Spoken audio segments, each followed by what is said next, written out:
And now, The Federal Drive with Terry Gerton, sponsored by GEHA. Welcome to The Federal Drive on Federal News Network. It's Friday, March 13th. I'm your host, Terry Gerton, and I'm glad you're here. Coming up on this hour of The Federal Drive, there's a new top priority for state CIOs, and it probably will not surprise you. Plus, a smaller IRS staff could mean a longer wait time for returns. Those stories and much more ahead during this hour of The Federal Drive. We begin with this. After a year of workforce overhauls, the Trump administration is continuing to charge forward with major changes for federal employees. The new schedule policy/career classification is on the brink of becoming a reality. Revisions to the performance management system will soon take shape. Many of these looming changes come directly from the Office of Personnel Management. At a Federal News Network event last week, reporter Drew Friedman sat down with OPM Director Scott Cooper to hear his take on some of these new policies. Here's an excerpt of their conversation. If we take a step back, the basic theory behind policy career is this, which is, as we know, the executive branch has grown very, very significantly. And so the way ultimately the president, as the leader of the executive branch, affects his policy changes is, of course, to have the multitude of agencies that we do have today. If you look at the makeup of those agencies, there's roughly about 4,000 kind of people like me, which is people who are hired through the political process, obviously, who, kind of circle in and out, obviously, based on the administration. And then there are literally, 1.996 million other people who actually affect those policies. What policy career recognizes is that there are many people who are, in fact, career employees, but they are actually in policy-making roles. So they are in a position to either, kind of take what the president is doing and implement it in policy, or in some cases, if they, don't agree with that, they, in theory, could be in a position where they, could thwart or, impact the development of that area. So what policy career does is it relies on kind of longstanding principles within the actual, kind of Civil Service Reform Act, which says that the president has the ability to ultimately manage the employment of people who are in these roles. So what we've done is just where we are today, just so you know, is we have promulgated the policy. So that was promulgated roughly about 30 days ago. The policy will go into effect, I think it's like March 9th and March 10th. It's basically got a 30-day tolling period from when it was put in place. And the next step will be that the president will designate which of the roles across the various executive agencies will now be kind of in this scheduled policy career. So importantly, what this means for us is this is about accountability from my perspective. So this is not about political patronage. These are not roles that go through PPO. So for those of you who are familiar with the political appointment process, we're not talking about changing either the hiring or removal of any of these positions. They will all be done through the traditional merit-based hiring career system. There are no changes to, same whistleblower protections apply, all the other things apply. The idea here is if you are in a policy-making position, the elected official, ultimately, who determines policy for the executive branch is the president. And therefore, your job, and I think most federal employees know this, and certainly all the ones I've encountered have had no problem with this, which is your job is ultimately to effect lawful actions that the president determines are the appropriate objectives for the organization. And so all this does is say, great, that's your job, and if for whatever reason you choose to do something which, is not, in concert with or, in fact, is contradictory to the policies of the administration, as long as it's obviously a lawful policy, that you can't be in that role if you're not able to actually affect those policies. So that's what this does, is really start to basically codify what essentially has always been the practice of the executive branch, which is, the ultimate role of the executive leaders in those organizations are to affect the policies that are determined by the, popularly elected president. And knowing that we're just a couple days away from the executive order and this actually really taking effect, from that point on, what is OPM's role going to be in guiding agencies, and what are the first signs that you're going to see this change start to take place? Yeah, so the next immediate action, as I said, will be that the president has been reviewing basically all the agencies that have contributed kind of the roles in their organization that they believe are responsive to policy career. So that's a long list that the president and his team at the White House are going through. So the next instantiation of policy career will be the president will issue an executive order that will say, okay, these roles now are kind of under this policy career. that's all that's going to happen. Those employees will get a notice of that, basically, and so nothing else changes, basically. All that is people will say, great, now you have now are under a different designation, and so again, business will be as usual, but if, again, any of those individuals ultimately determines that they're, unwilling or uninterested in pursuing the policies of the administration, of this administration, by the way, or any administration, this is not, specific to anything that this president's doing, then, they potentially could be removed, obviously, by people in that organization if they so choose. Critics of schedule policy / career have raised pretty significant concerns about how this is going to change civil service protections, workforce stability. And we saw in the OPM's final rule, for example, that 94% of the comments were opposed to to that change. How would you respond to some of the critiques that have come up here?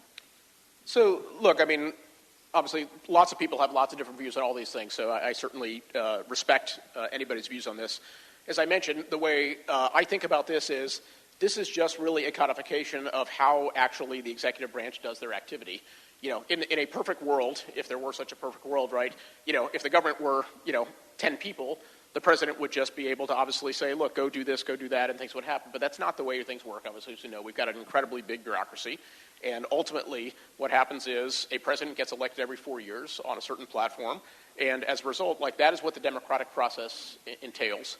And, when you look at what the federal, workforce is doing, and I have seen this at least in all the interactions I've had with federal employees, is they recognize and understand that every 4 years, for better or worse, whether they like it or not, whether they voted for this president or they didn't, their job is ultimately to affect the policies of that administration. So this is doing nothing different than just making sure that that's clear. And then all it's enabling is if somebody says, I'm so, I have such a discordant view of what the president's doing that I literally am going to direct my people not to do what the president has, lawfully instructed us to do, then I think it's totally reasonable for the American people that person should not be in an organization. This is no different than any other organization, by the way.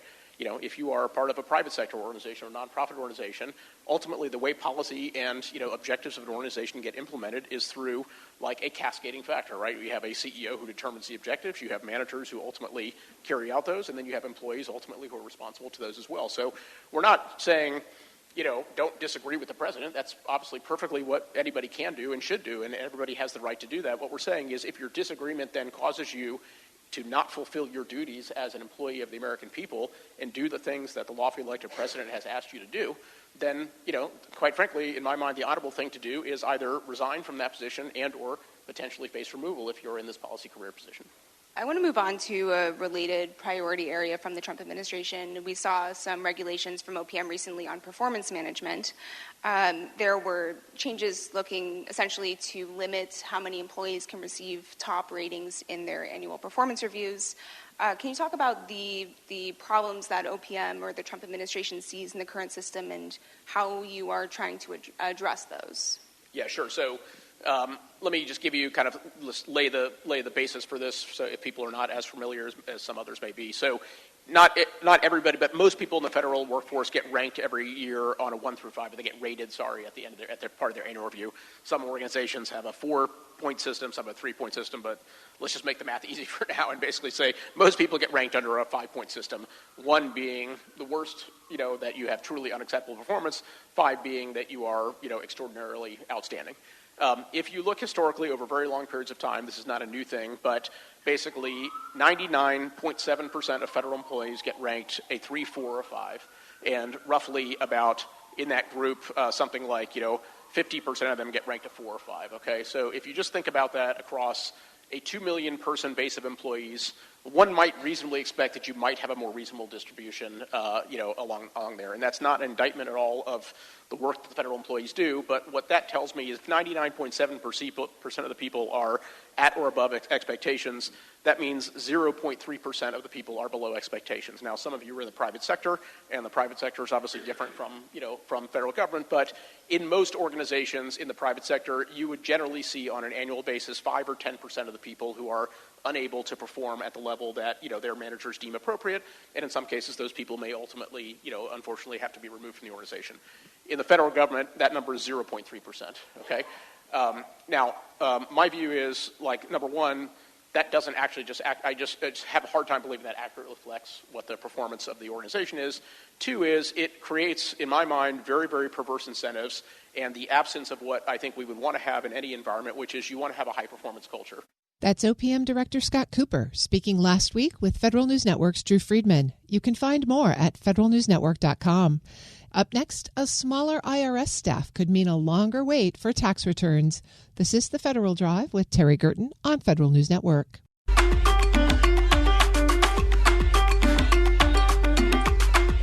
Welcome back to the Federal Drive with Terry Gerton on Federal News Network. Tax season is underway, but the agency at the center of it is dealing with a shrinking workforce and the loss of tools meant to make filing easier. Those gaps are raising worries about whether the IRS can keep up, especially when it comes to customer service. For more, Federal News Network's Eric White spoke with former Treasury Department Deputy Chief of Staff Julie Siegel. This is all complex stuff. You've said that this filing season isn't necessarily about one thing going wrong. It's about the loss of taxpayer tools and the loss of workforce all hitting at the same time. What does that collision look like for the average filer who is going to become a customer of the IRS this year? Yeah, I mean, I think it's going to unfortunately be a really tough filing season for filers. You know, every year the IRS hires thousands of seasonal workers on top of the normal workers that they have. And the normal workforce at the IRS is down 20,000 workers, but they hire seasonal workers to pick up phones, answer questions, process filings. So for the people who are supposed to process filings, they miss their hiring target by 98%. That means delayed returns. For the people who are supposed to pick up the phones, they missed their target. They did a little better. They only missed their target by a third, but they hired those people so late that they couldn't adequately train them. So instead of being able to answer basic questions, those people can only refer you to sort of screen your calls for what they're about and put them in the right queue. That means really long hold times.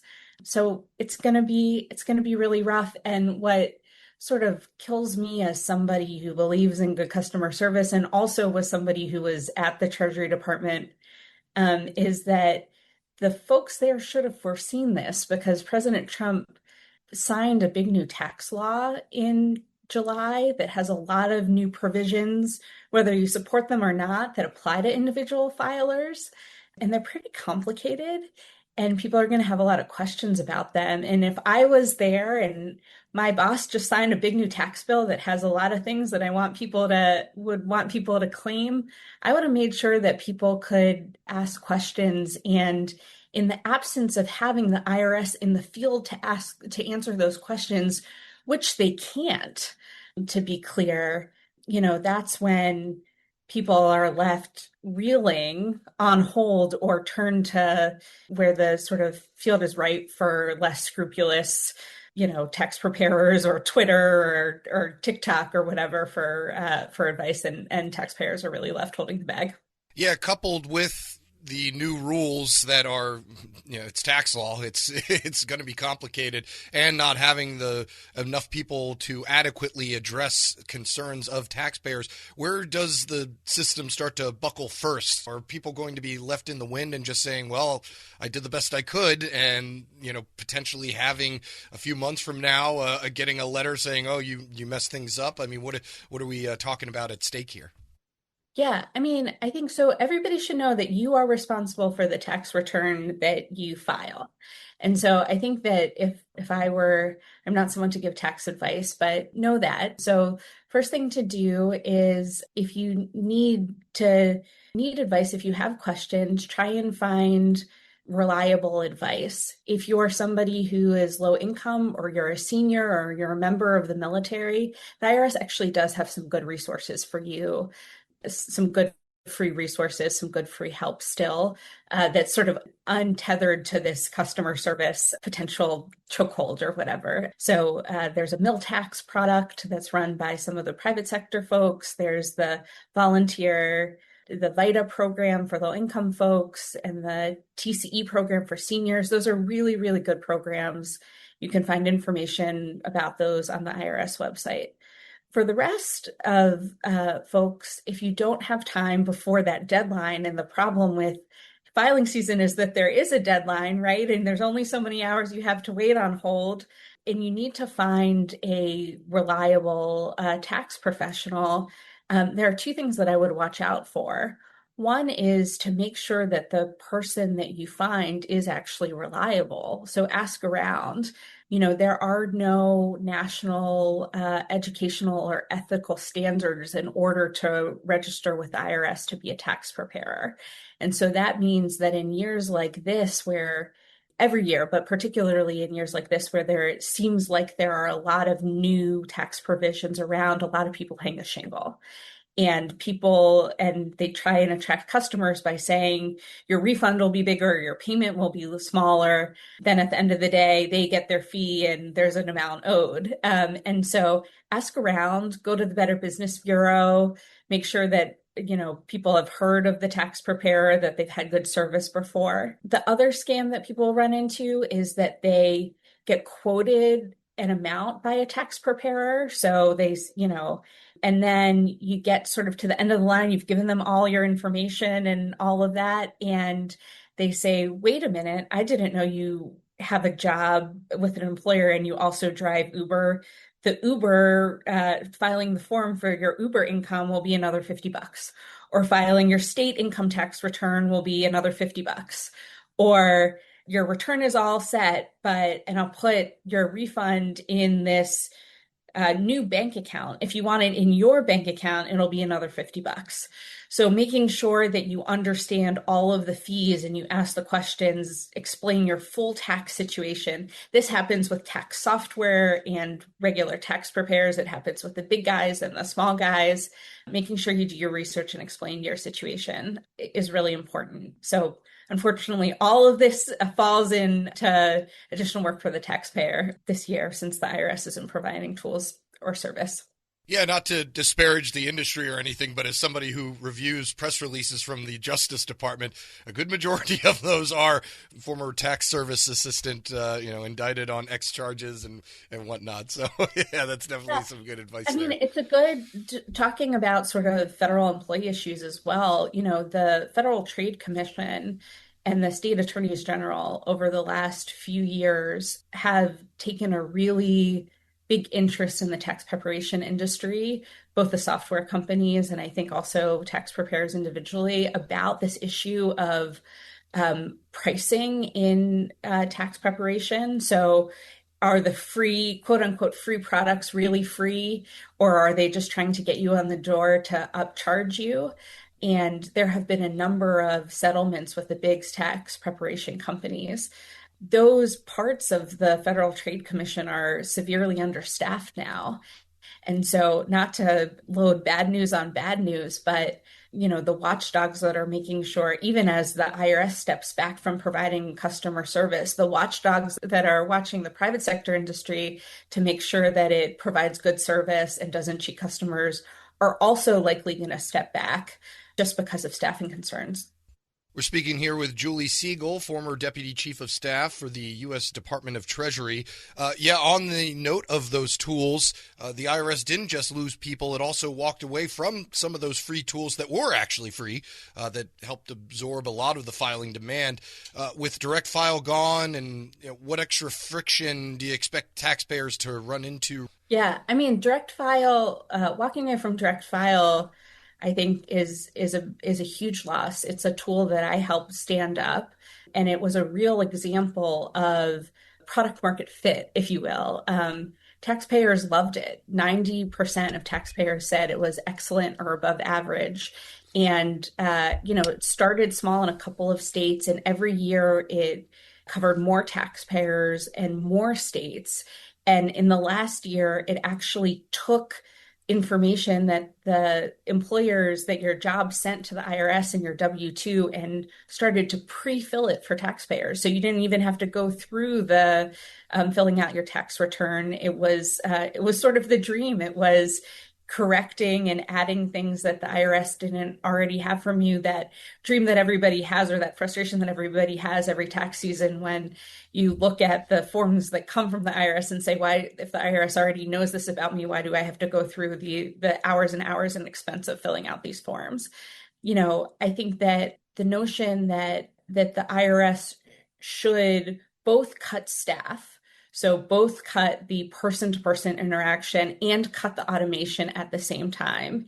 And third, cut the staff that is building the automation and building these tools that can take you away from needing to call customer service, just shows that there was no strategy here, no sequence here. This was a project that was designed to make the agency buckle.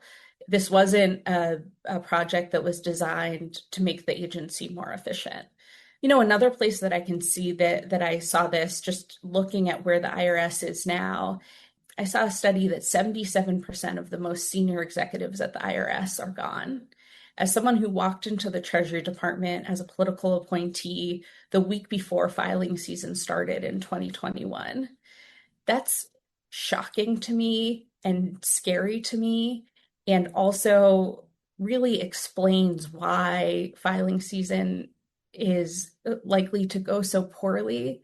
The expertise that those 77% of people have in terms of how to make sure that processes go smoothly, what to do when something goes wrong because something else goes wrong, is immeasurable.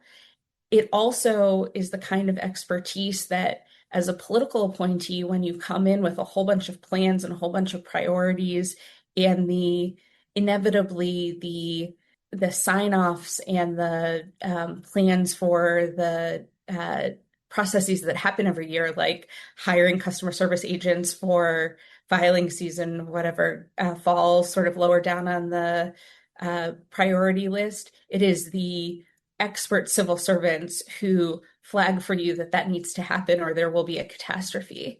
And the fact that so many of those people left, so many of the most experienced people, explains to me how you could underhire by 98%, because the political appointees at the top couldn't or didn't hear that they needed to sign off right now, or else, lots of people were going to be on hold and lots of people were going to suffer.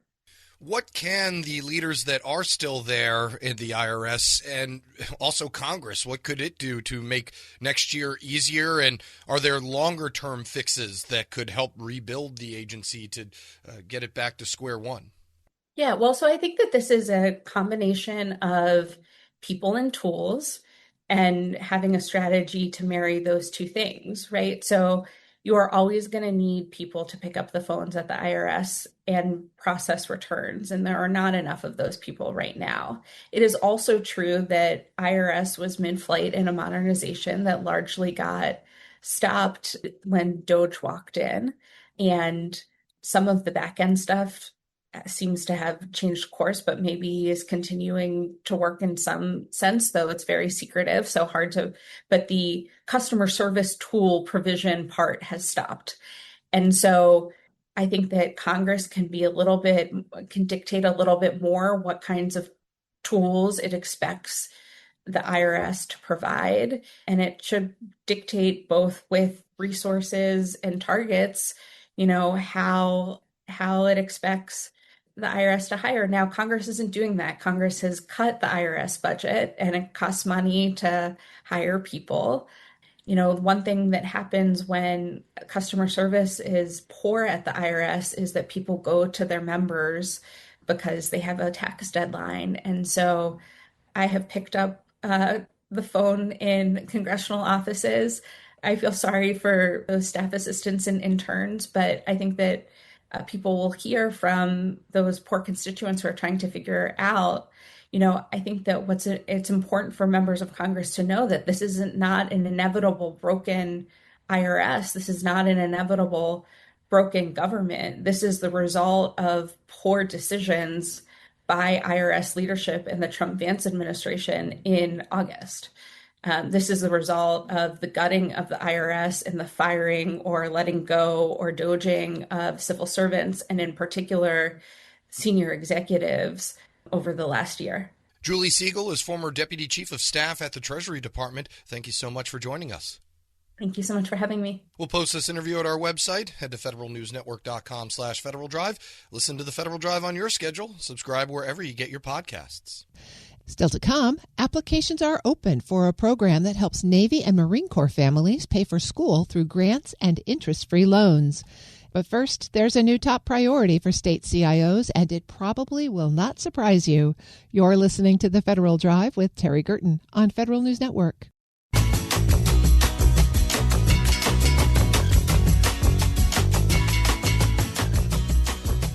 Welcome back to the Federal Drive with Terry Gerton on Federal News Network. For the first time in 12 years, cybersecurity is not the top priority for state chief information officers. The National Association of State CIOs found in their annual survey that, no surprise, artificial intelligence has vaulted to the top spot. For more on why AI is top of mind for state CIOs, Federal News Network's executive editor, Jason Miller, talked with Doug Robinson, the executive director of the National Association of State Chief Information Officers. I don't think it's going to surprise a lot of people that AI and the whole kind of AI ecosystem, all these different tools and solutions, is going to get kind of attention. Is it related to some hype to a degree? But it's also part of the strategic agenda of every state territorial CIO. They all are working on policies and frameworks, acceptable use, ethical, responsible use, legal issues. They're looking at the solutions, they're looking at enterprise, and we can go back to our 2025 CIO survey, which has a deeper kind of set of data around this. We saw that happening in 2025, where we had over 90% of the state CIOs reported that they were running pilot projects in Gen AI. They were running proofs of concept. Many of them had requested separate funding streams to work on Gen AI pilots. They'd creating governance models and centers of excellence. So we captured all that, and there's kind of a deeper discussion of that in our 2025 state CIO survey. So I guess we saw this coming, but it was good and have an exciting new number one, at least for a while. You mentioned that when you did the 2025 survey or poll, if you will, it was close to cyber, and this year it overtook it. And you said by quite a big margin. Did you get a sense that it's just top of mind, the hype you mentioned, and things around cybersecurity feel like they've settled down a little bit, and so much about AI is around cybersecurity? Or is it just this is part of the hype cycle, and probably by next year, cyber will get back to the top priority? I don't believe cyber is going to take any less attention. I think just again, these are done at the moment. And so as of, late, you look at this is kind of mid to late November is when we're capturing this data. When you kind of look at that at the moment in time, AI was just, a very top of mind for CIOs, but I don't think cyber's going to drop off that much. Part of this, I think, Jason, is the fact that the executive branch and legislative interest is dramatic. And I spoke the other day to a group. I said, this is AI's ascension into number one is really kind of unprecedented from the top 10. These topics, and many of them have been in the top 10 for 15 years plus, at least 10 years. And AI just rocketed right out from being not on it all the way up to number 3, number 2, number 1 in consecutive years. And so that's surprising. But when you look at the attention it's getting on the policy side, I think that drives part of it. 2025, over 1,000 bills introduced in state government legislation around AI, 1,000. In 2024, it was over 500. So we're seeing this doubling, dramatic increase in interest, both on the legislative branch. Legislators are concerned about a number of things around AI safety. And on the executive side, and the executive branch side, they are focused on, again, building capacity. What are they going to do about governance? What are they going to do about moving these pilots into production, which we're seeing, kind of already. And I suspect that's going to be the major thrust in 2026. So I think that's part of it is just there's a lot of external attention on AI beyond just what the CIO is looking at. That is pretty incredible. Over 1,000 bills introduced across, obviously, 50 states and territories. We're talking about, I don't really do math well, but is it roughly 20 bills per area? I mean, that's And I know it deals with And, everything. double in some of the states. So California had 40 bills.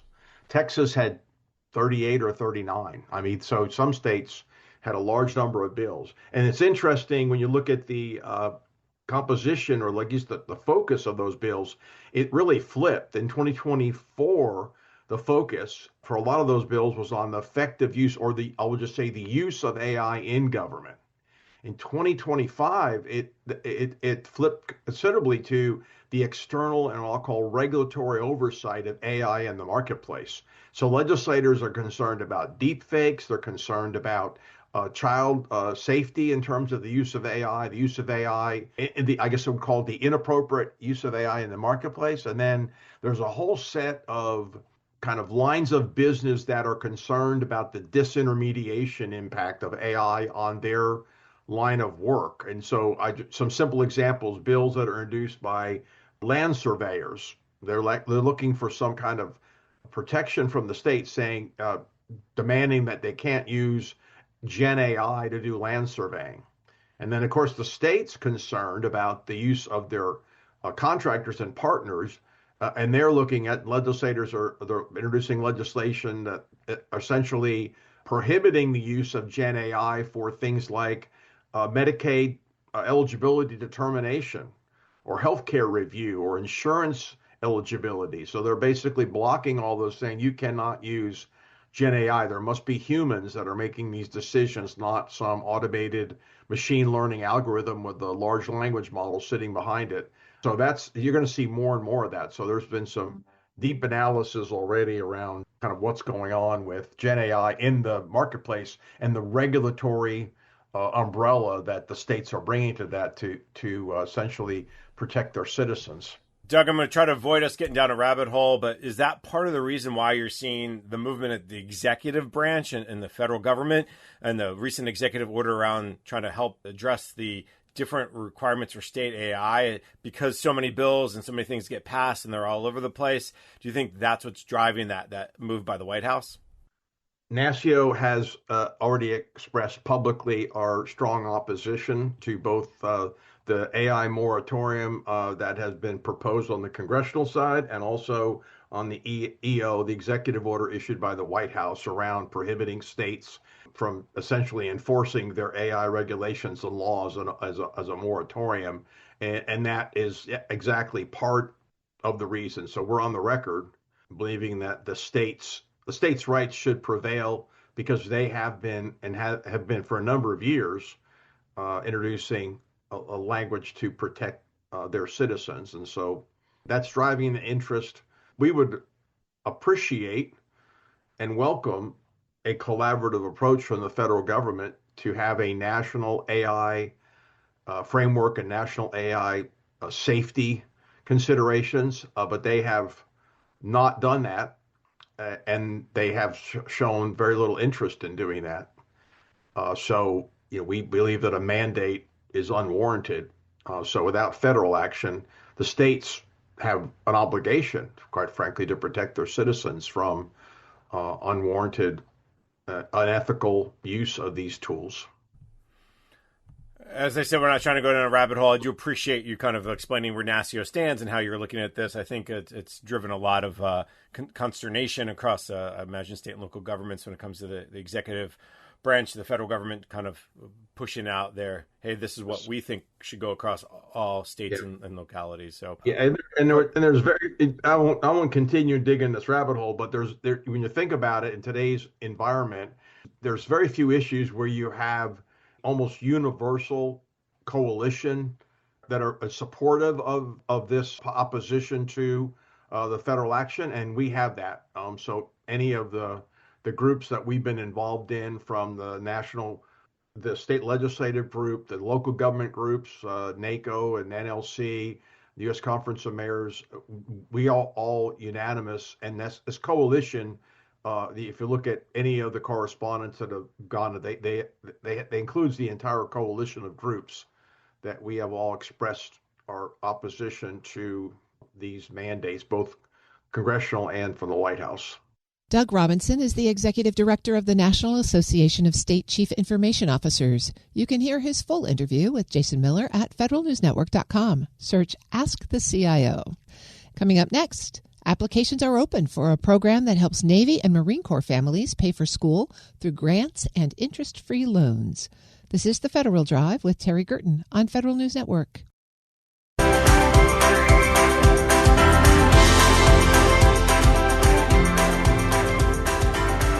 Welcome back to the Federal Drive with Terry Gerton on Federal News Network. The Navy Marine Corps Relief Society has opened its 2026-27 Education Assistance Program, giving spouses and children a chance to apply for scholarships and interest-free loans that can ease the cost of higher education. The Society supports hundreds of families each year through this program, and demand for this cycle is already building as more households look for help balancing school, service, and rising costs. We get the latest on who qualifies and how the program works from Rear Admiral retired Don Cutler, Chief Operations Officer for the Navy Marine Corps Relief Society. Admiral Cutler, it's great to have you on the show. Well, thank you so much, Terry. It's great to be here and appreciate your interest in Navy Marine Corps Relief Society. Navy Marine Corps Relief Society just opened its 26-27 Education Assistance Program application window. Tell us about the program and what it does.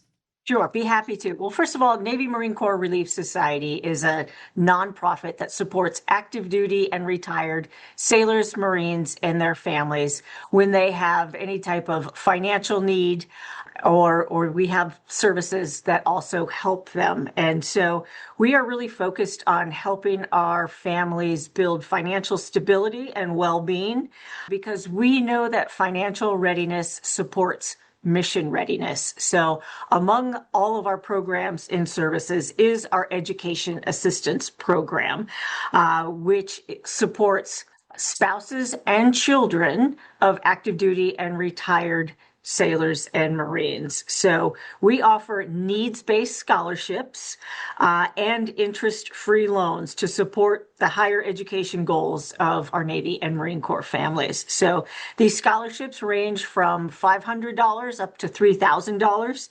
And eligibility for them is found on our website, nmcrs.org. We just opened the application process, and it will close on April 17th of this year. And then we'll begin notifying scholars of their selection by the May timeframe. And so we're really excited for this program. You know, it's been 60 years that this program has been helping thousands of our spouses and children pursue higher education or technical training or vocational programs. And so what's important to note, our military families really face unique challenges, right? They are moving every 2 to 3 years. They have experienced housing costs, increased prices for like everyone else, right? Food and groceries. They have deployments, spouses going out for, 6, 7, 8 months at a time, leaving the at-home spouse and the family. And so what this program does is really helps provide some stability and open some career pathways and reduce some financial stress for our families who are serving our nation.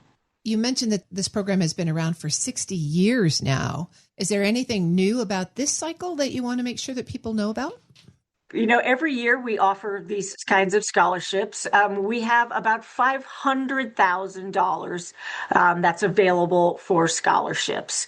And so what we do is we take in the applications and we look at what the need is for each of those applications.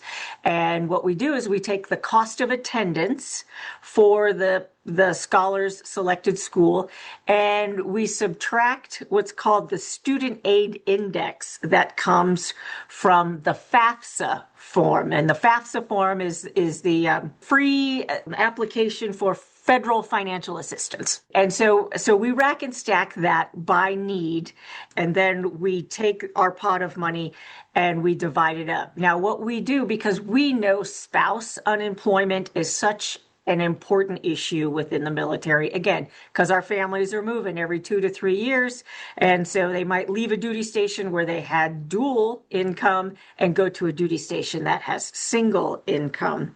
And so we want to make sure that we're able to support our spouses as they're working on their education endeavor. So we take our pot of money and we split it. 40% go to spouses and 60% go to the children scholars. And so again, that's how the process works after we receive the applications and rack and stack based on need. I'm speaking with Rear Admiral retired Dawn Cutler. She's the Chief Operations Officer for the Navy Marine Corps Relief Society. Admiral Cutler, these are no interest loans and grants. Are they only for tuition assistance, or can they be used to help cover and stabilize other expenses while a spouse or a child is in university? Great question, Terry. It covers the cost of getting that education. So it could be tuition, books, fees, those kinds of things. So it's not just the tuition. We factor in what does it cost for room and board? That kind of all goes into the need. Tell us some stories about folks who have benefited from this program. Sure. So I've got a great quote from a Marine spouse. She said, "Earning this degree will open the door to better paying, stable job opportunities. This support brings me one step closer to achieving both my career and personal goals." That's from a Marine spouse named Brianna Ellison. And I have another spouse quote that I'd like to share with you. It says, "This scholarship not only eases financial stress, but also empowers me to continue my studies while balancing demands of motherhood and the unpredictability of military life," said Navy spouse Rebecca Fairho. And I've also heard stories from some of our children's scholars who are so very thankful for the scholarship that they get that helps enable them to pursue their personal goals. Our children often have been moved around, gone to an average of 5 or 6 schools. So they've experienced a lot of unpredictability in their young lives. And so being able to contribute to that and help them sort that path of education out for themselves is really a great, satisfying thing for us. Well, last year you supported nearly 500 families with, as you mentioned, almost $500,000 in scholarships alone. What are you anticipating for the volume of demand this year? Right. Well, we expect that the demand will continue to go up. Over the past few years, our application numbers have increased. We've increased awareness of the program, and so we think that has certainly helped, along with just the high cost of going to school. And so every little bit helps. And so we expect we'll have probably over 700 applications. And again, we rack and stack them based on need. And those we can't offer scholarships to, we'll offer interest-free loans to see if that is a path that would help them as well. We mentioned that the application window runs through April 17th. So for families who might be considering this, but maybe are unsure if they qualify, what's your best guidance for what they should do and how they can test their own readiness for the program? Sure. They can go to our website. Again, that's nmcrs.org and click on the Education Assistance button, and it will take you to a landing page that'll describe all of the requirements, the eligibility. It will take you to an online portal where you can log in and create an account and start the process. And we also have a point of contact there. If you want to actually connect with our program manager, you can reach out to that person to answer some specific questions. And this program is entirely supported through charitable contributions. Is that correct? It is. All of the programs and services offered by Navy Marine Corps Relief Society, such as financial assistance when you have an emergency, maybe the car breaks down, or maybe it's some kind of disaster, hurricane, and you have to evacuate. Our visiting nurse program, our budget for baby class, all of the programs that Navy Marine Corps Relief Society offers to our Navy and Marine Corps families is 100% funded by the generous donations for people who want to support our military families. And if people want to support this program, where do they go? I would welcome you to go to our website. Again, that's nmcrs.org, and look in the upper right-hand corner, and there's a donate button, and we would gladly appreciate anyone who would love to support any of the services that we offer to our military families. I've been speaking with Rear Admiral retired Dawn Cutler. She's Chief Operations Officer for the Navy Marine Corps Relief Society. Admiral Cutler, thank you so much for joining me today. Very much, Terry. Appreciate it. We'll post this interview at federalnewsnetwork.com/Federal Drive. Subscribe to the Federal Drive wherever you get your podcasts. Hundreds of thousands of taxpayers are facing extended wait times to receive their tax refunds from the IRS. In the past, many of them would normally receive a paper check from the agency, but the Trump administration is phasing those out in favor of electronic payments that are faster and less prone to errors. In some cases, though, taxpayers are now waiting months for their refunds. Federal News Network's Jory Heckman joins me with more. Jory, thanks for being here. Hey, Terry. Great to be here. What is your reporting telling you about just how many taxpayers are in this predicament and why? Well, according to Democrats on the House Ways and Means Committee, they're saying that 830,000 taxpayers are in this situation. About 530,000 of these notices went out last week, and that this week another 300,000 taxpayers received these notices. Basically, what happened is that these are taxpayers that filed their tax returns, did everything they were supposed to, but they did not give the IRS direct deposit information, bank account information, that they would get their refunds electronically.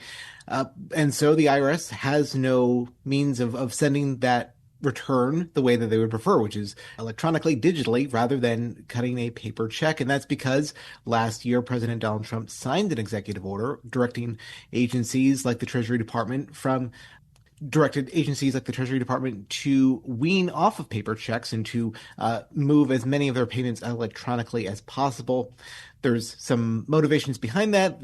These are payments that are generally easier to track. They are faster to send. They're overall more efficient. What we heard from the IRS is that paper checks are 16 times more likely to be lost or otherwise not sent to the recipient that's intended here.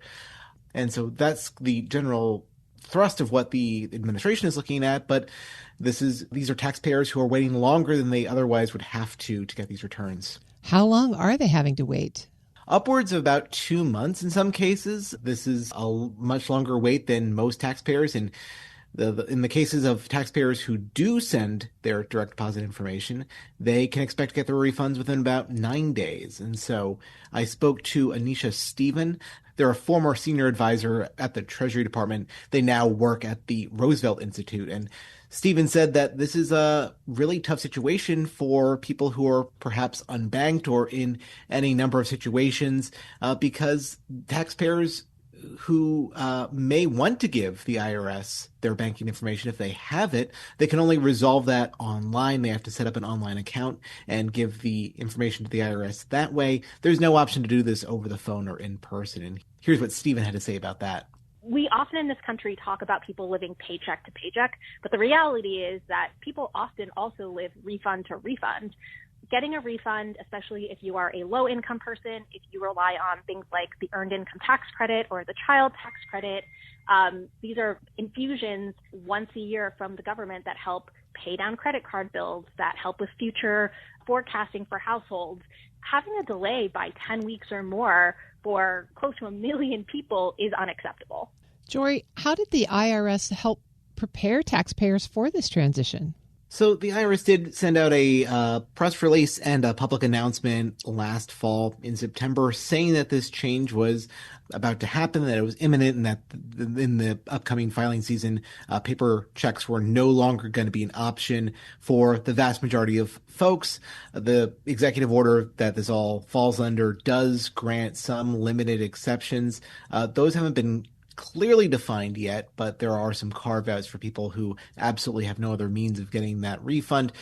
But there was some pushback to the IRS's readiness to make this rollout and to announce it to the public. It is a pretty sizable change. The Center for Taxpayer Rights is led by former taxpayer advocate Nina Olson, and that center recommended to the IRS that they actually delay this transition by about a year to give taxpayers more heads up, more time to prepare for a pretty seismic change, and that when you combine that with the sizable staffing cuts at the IRS, that there just weren't enough, there wasn't enough manpower to effectively communicate what was changing and how taxpayers should prepare for it.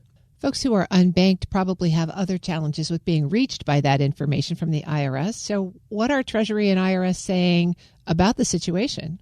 So in a press release this week, Treasury Secretary Scott Bessent, who is still the acting IRS commissioner, he said that more than 63 million tax returns have been processed so far this filing season. That's about nearly half of the total returns it expects to receive. And Bessent said that things are working smoothly, that the IRS and the Treasury Department are working to make sure that these are refunds that are paid out efficiently and on time.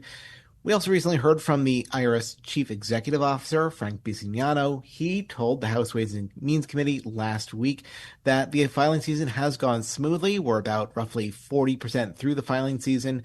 It, of course, ends in mid-April. And when he got specific questions about people in the situation, people who have not sent direct deposit information, he did say that he would go back and look at what's going on there. Well, Treasury and the IRS work really closely with the tax preparation industry and the tax professionals. What does the industry have to offer in terms of advice for this situation? Yeah, so tax professionals that I spoke to for this story said that there were certainly steps that the IRS and Treasury could have done to mitigate the impact and mitigate the wait times for people. I did mention about the staffing cuts at the IRS. One downstream effect of that is that there have been fewer in-person taxpayer assistance centers open for people to, free of charge, speak to an IRS employee and say, I need help with any number of issues with the agency. That's something that the Government Accountability Office looked into and the Treasury Inspector General for Tax Administration looked into. And at a snapshot in January, they said that about 10% of those centers were closed for staffing reasons. And one other thing that was mentioned by the Center for Taxpayer Rights, again, led by the former National Taxpayer Advocate, they brought up the fact that the IRS could have done prepaid debit cards. That's something that the Social Security Administration does, and that's something that the IRS and Treasury had done at the height of the COVID-19 pandemic. If you recall the economic stimulus payments, the payments that in some cases were put on prepaid debit cards for people in these situations where the Treasury Department didn't have banking information for them. That just wasn't set up, even though, by all accounts, it's something they could have done, since seen as they've done it in the past. There's just a few weeks left in filing season. Do you have any sense that any of these changes will be made this year?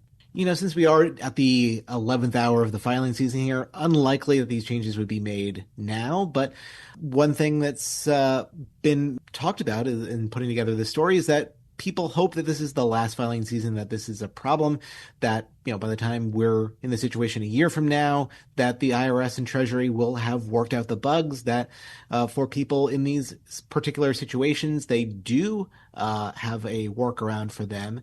It's worth pointing out that these taxpayers who don't have direct deposit information, they make up about 7% of overall refunds. That for the vast majority of folks, they do already give this information to the IRS and things run more or less smoothly. But this is a small fraction of the overall population where they are encountering some significant impacts. That's Federal News Network's Jory Heckman. Jory, thanks for the story. Thanks, Terry. You can find all the details at federalnewsnetwork.com. The Federal Drive with Terry Gerton is produced by Eric White and Michelle Sandiford. Our web editor is Stephanie Wright. For the latest updates, stay with federalnewsnetwork.com or follow us on Facebook, YouTube, and LinkedIn. I'm Terry Gerton. Thanks for listening.